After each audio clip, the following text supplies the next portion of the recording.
Blast off. Minus 5, 4, 3, 2, 1, 0.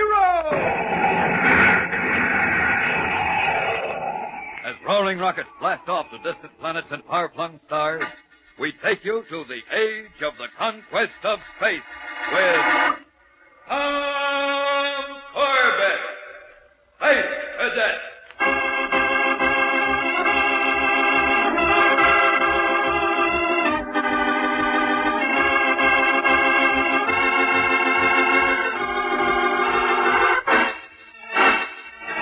As the sun blazes fiercely in a sky blacker than the blackest midnight of Earth, and countless brilliant stars gleam on every side, Space Cadets Tom Corbett, Roger Manning, and Astro blast through the void in the rocket cruiser Polaris. They are about to begin a week's leave on the shining planet that already looms in the distance, Astro's home world, Venus. It won't be long now, Astro. We should be landing in an hour. Oh, that's swell, Tom. I can hardly wait to get home and see the family again. I'll bet. After I say hello to Astro's family, I have some unfinished business. Yeah, we know. That girl in Venusport. The Venus of Venus. You know, Astro, I can't figure out how the same planet can produce a gal like Gloria and an ape like you. Look, Hotshot, one more blast of your jet gas and I'll throw you right out into space just to see if you could make Venus under your own power. Venusport calling rocket cruiser Polaris. Venusport to Polaris. Hold it a minute, fellas. Come in, Polaris. Polaris to Venusport. Cadet Pilot Corbett here. Go ahead. This is Lieutenant Commander Burke of the Solar Guard. Sorry we didn't catch you while you were further out. Afraid I have a little bad news. Your leave will have to be delayed while you cut over to Mercury. Leave canceled? What's the idea? Unfortunately, the Polaris is the only official ship available to look into a serious situation. Well, what is it, sir? What's up? The two teams of government scientists have been operating diggers on Mercury's hot side recently in a top-secret project. Had you heard anything about it? We knew they were there, sir, that's all. Well, their radio operators kept in constant touch with us from their Twilight Zone base, but a few hours ago he apparently attempted to call and the transmitter suddenly went dead. Normally any break should be repaired by now, so it looks as if they're in serious trouble. Clear so far? Yes, sir. What are our orders? We're to proceed to Mercury at once, investigate, and report to us by radio. But use extreme caution or you may be in danger yourselves. Authorities here suspect an outbreak of zero-A fever. Zero-A fever? What's that? I've heard of it, sir. Zero-A means zero atmosphere. Space pioneers used to get it on airless planets, but I thought it had been wiped out. Well, it can't be cured like a disease. This is psychosis. Insanity, like the cabin fever of ancient days that affected small groups cooped up in cramped, isolated quarters. But in zero-A, there's the additional strain of existing in spacesuits or small pressurized bases on a hostile world. Sir, what happens when a man goes zero-A? Well, he becomes insane, has hallucinations. Usually goes berserk, smashing, killing. Extremely dangerous to his companions and to himself. Great Jupiter, a maniac in a spot like that. We'll get there as fast as we can, sir. That fever isn't catching, is it? Oh, you bubblehead. How could it be? Just a moment. Matter of fact, zero-A may be catching in a sense. But, sir, if it's mental... Well, we speak of a yawn being catching. That's mental, too. In the case of zero-A, everybody's under the same strain. They're all potential victims. So when one goes, all may go. You understand? Yes, sir, I certainly do. Then you also understand why I'm ordering you to be very, very careful. All right. That's it. Blast off for Mercury and spaceman's luck.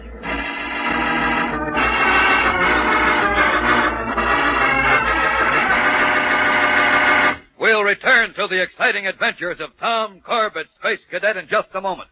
So stand by. Spaceman, there's a lot more to being a space cadet than blasting off on a trip through space. The cadets get plenty of work to do right here on the ground. Tom Corbett and the other cadets have physical training, just like you do. And it's plenty rough. Listen to what Tom Corbett said one day down at the gym. They sure give you a morning workout around here. If you spacemen have a tough gym class, there are two things you can do to make it a lot easier. The first is to go to class on the moon. That's right. You see, the moon's gravity is only 1/3 of the Earth's. So you can run and jump 3 times as far and as high. And the other thing to do, well, that's the best. That's starting your day with a breakfast built around Kellogg's Pep. Pep gives you more builder-upper food values than any other wheat flakes. When you eat Pep, you get a valuable supply of vitamins, vitamin B1 and D, and other food values that help keep you going in high down at the gym. And Pep's food values can help you build up bigger and stronger muscles, too. When you find out what Pep can do for you, and how absolutely swell Kellogg's Pep tastes, you'll start your day the way the Space Cadets do, with a heaping bowl full of Kellogg's Pep. Well, it's just like Tom Corbett says, Spaceman. Taste that swell, malty-rich flavor. Kellogg's Pep gives you the kind of swell eating that makes you want second helping. With a first spoonful, you'll say, from now on, my cereal is Kellogg's Pep. P-E-P. Pep.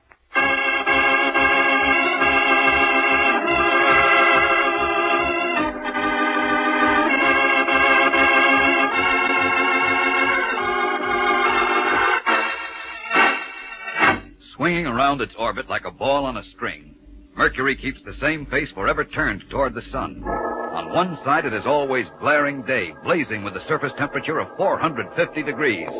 On the other side, always night, dark and cold as space itself.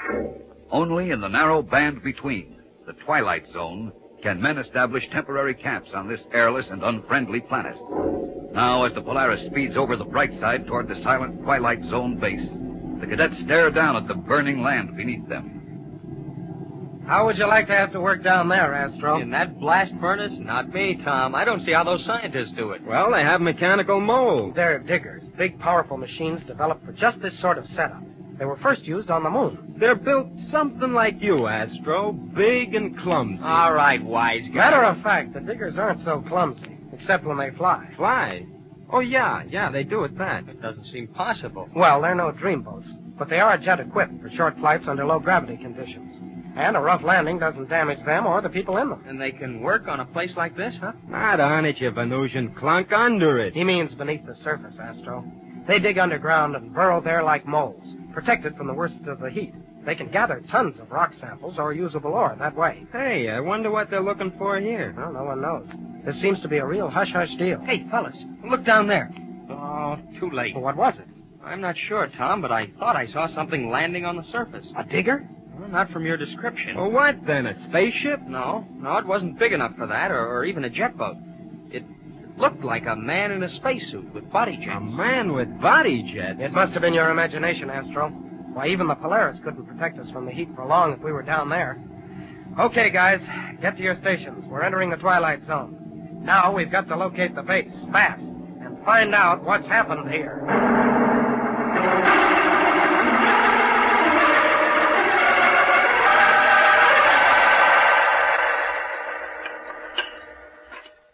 Here's the base.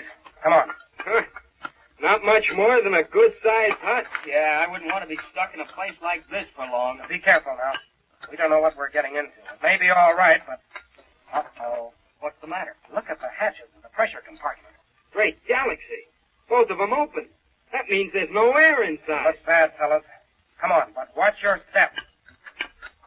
Blazing comets. What a mess. Wow, it sure is. No wonder the transmitter went dead. It smashed to bits. Everything's smashed. The whole place is wrecked. As though a maniac had been loose. Yeah. Well, anyway, nobody's here now. Well, that's all right with me. I wouldn't like to... What are you staring at, Tom? Someone is here. Look.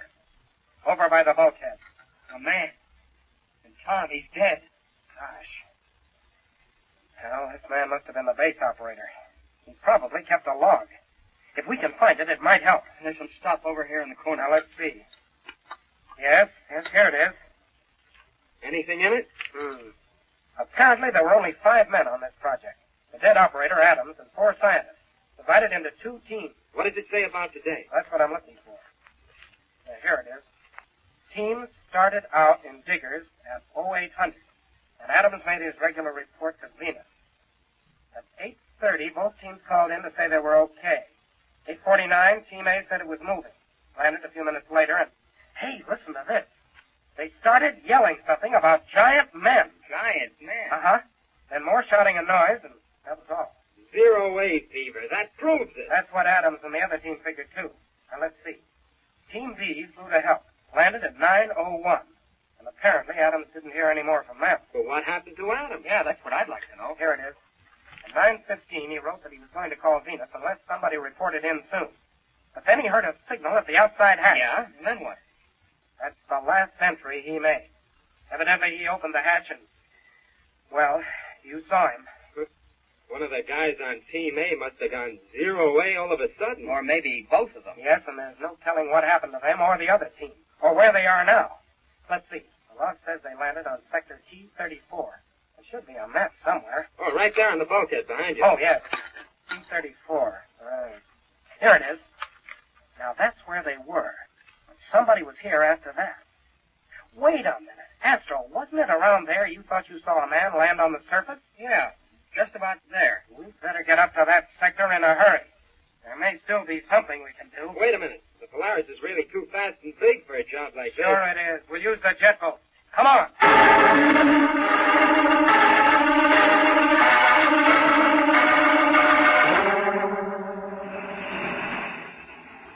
This sector T-34 looks so small on the map, you'd think we could have covered it by now. We probably could if I didn't have to maneuver this jet boat all over the place to be sure we look into all these mountains and valleys. While we're practically looking under every rock here, the guys we're looking for may be dying somewhere else. What else can we do, Roger? We can't do anything else, but they ought to send more men out from Venus. How can they?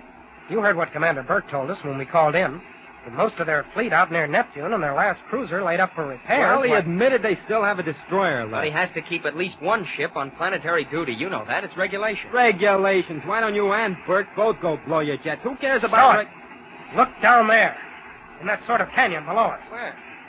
Oh, yeah.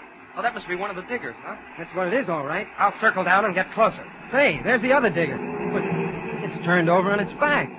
Why, that's almost impossible, the way those things hug the ground. And they weigh 20 tons. You'd think it would take an earthquake. Maybe it was an earthquake. Maybe, but an earthquake didn't call Adams to be killed or dream up the idea about giant men. They're two of the guys we've been looking for. We're too late to help them. What do you mean? Where are they? Lying on the ground right near that overturned digger, almost hidden by it. Yes, I see. 2 men in spacesuits. Dead? How could they be alive at that temperature? Yes, they're dead, Astro. But that still leaves 2 unaccounted for. There they are. But one of them's alive. He's carrying the body of the other one. It's impossible. Well, look there, near the cliff. Only something's wrong. The one that's being carried is so small. Great galaxy, no, Astro. The body is normal size like the others. But the live one is huge. He must be at least 10 feet tall. Blazing comet, a giant man. Then those scientists didn't have 0A fever after all. Unless maybe we've got it, too. I'm going down for a closer look. All right, but don't get too close, will you? He may try to get us, too. Probably, but we should be safe in this jet boat. Yeah, and the other guy should have been safe in diggers. Hey, you can see now he's not just big. He's built all wrong. Even in a spacesuit, a man doesn't look like that. No, the legs and his arms. Why, look, he has extra arms. With metal claws on them. Oh, brother, tell me I'm just having a nightmare. I wish we were. Fellas, did you see that? It turned its head in a complete circle. And back this way. I think it sees us. With what? It has no face. There's just a blank surface behind a sort of faceplate. I'm roughing the man's body. And it's blasting off, flying. Straight for us. Tom, get out of here in a hurry. That thing's fast as a rocket ship. Hang on, I'm pouring on. Roger, you get on that radio to Venus. Tell them we need help. In a hurry.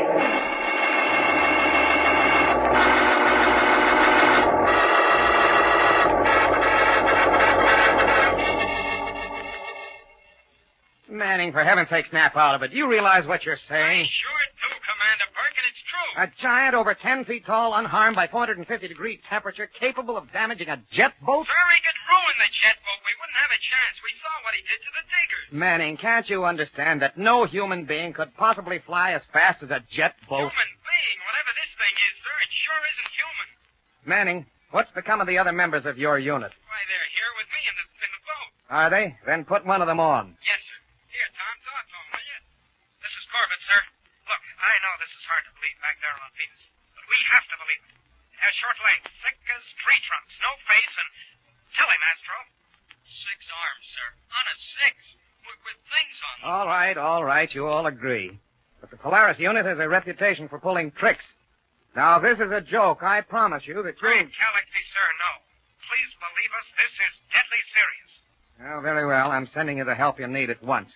End transmission. Lieutenant, did you hear that? I certainly did, sir. Shall I order the destroyer to Mercury? No, I'll commandeer a freighter. We need the destroyer for planetary duty. But in a case like this, sir, the destroyer's armed and the freighter isn't. You said you'd send the help they needed. Exactly. It's not weapons they need. It's medics. Doctors? But that giant chasing them. Good heavens, Lieutenant. Don't tell me you believe that insane babble. It's obvious what's happened. Those cadets have gone 0A.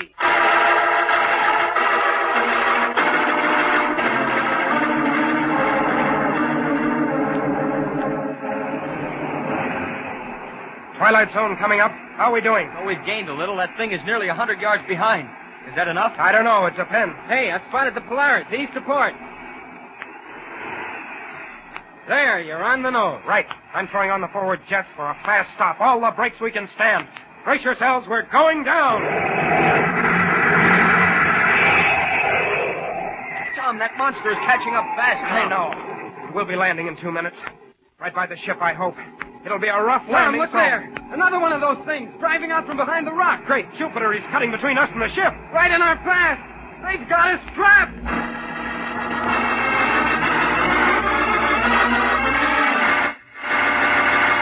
We'll return to the exciting adventures of Tom Corbett, Space Cadet, in just a moment. So stand by. Spaceman, everybody laughs when they see Mr. Funnyman himself, Bob Hope. Bob Hope is known the world over for being a wonderful comedian. In Paramount Pictures, he's made millions of people laugh. And now you can get a picture of Bob Hope that's good for even more fun. That's right. One of the swell magic eyes you can find in boxes of Kellogg's Pep shows Bob Hope in action. Tilt the magic eye, and Bob Hope starts performing right before your very eyes. You'll see loads of other exciting pictures in the Magic Eye series, too. Planes fly through the clouds. Trains go smoking down the track. And many of your favorite stars of the movies and sports are ready to go into action as soon as you work the Magic Eye. You can get a swell collection together in no time. That's because every time you get a package of Kellogg's Pep, you get a Magic Eye right along with it free at no extra cost. You want a complete set of all 16 Magic Eyes, so don't delay. Start saving Magic Eyes today. If you get doubles, swap them with your friends. That way, you'll get a complete set even sooner. And remember, every time you get Kellogg's Pep, you get a Magic Eye, too. Don't forget the name of the swell-tasting whole wheat cereal that brings you a Magic Eye free at no extra cost in every package. Ask Mom for Kellogg's Pep. P-E-P. Pep.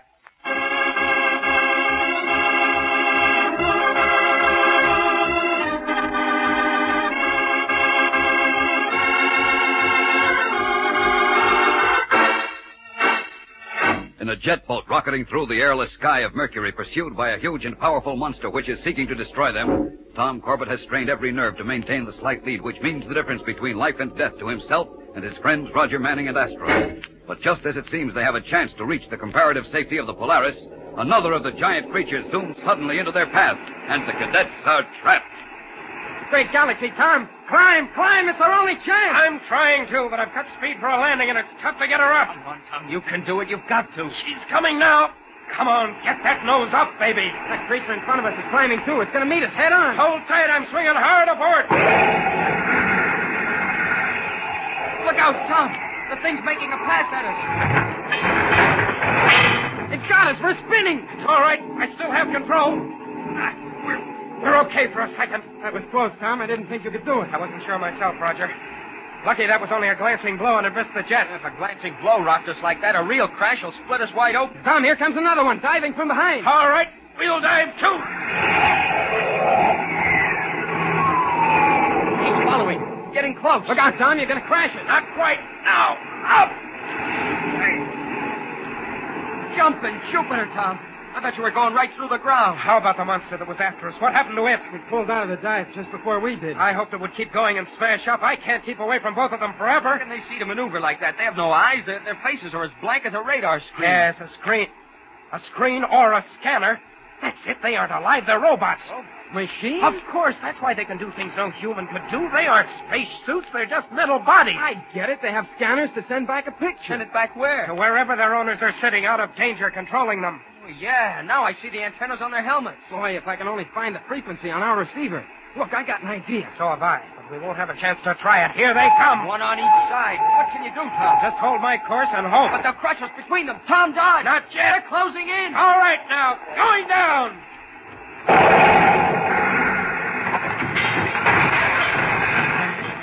You squeezed through and the robots collided. My trick worked. But they're not damaged. And one of them is bouncing back to us. It's landed right on top of the jet boat. Hey, I found one of the frequencies. Who cares now? Tom, can you shake it off? No, it's clamped on tight. The weight is sending us into a spin. I can't control the boat. Keep fighting. I'm going to turn on the transmitter. No, it's the right one. You've done it, Roger. The robot let go. We're okay. Drifting away down to the ground. What happened? I jammed its control frequency with our transmitter. I can keep it out of action now. But what about the other one? It's coming for us again. I can't handle that one, too. Maybe I can. Hold your hats, fellas. I'm heading straight into it. No, Tom, we can't stand a collision with that thing. Don't talk. This is tricky. It's suicide. Do it, and hang on. We're going to smash. Look out! We did it. Did what? You nearly killed us. We hit something on that robot. Sure, the antenna. That's what I was aiming You for. broke it off, Tom. The thing's going down, out of control. Hey, We're safe. Nice going, Junior. We'd better land and clip the antenna on the other one in case this transmitter gets weak. Right. Then we'll get back to the Polaris. Good. I'll sure be glad to get away from Mercury. We can't leave, Astro. We'll have to stay here and guard the robots until help comes. Their owners might like to get them back, you know. Stay here on this crummy planet? Aren't you afraid we'll all go zero A? No, Roger. After what we've been through, even zero-A fever would seem like a slight case of sunburn.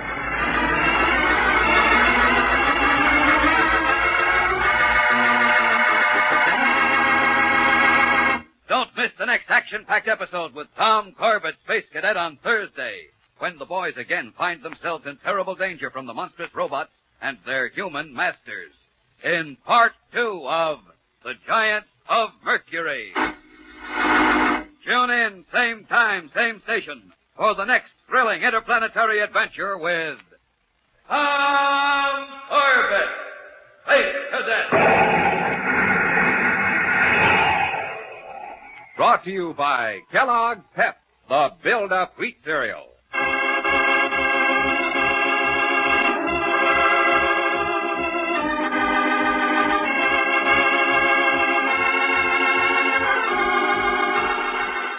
Tom Corbett, Space Cadet, starring Frankie Thomas, can also be seen on television and appears in the comic section of many of America's leading newspapers.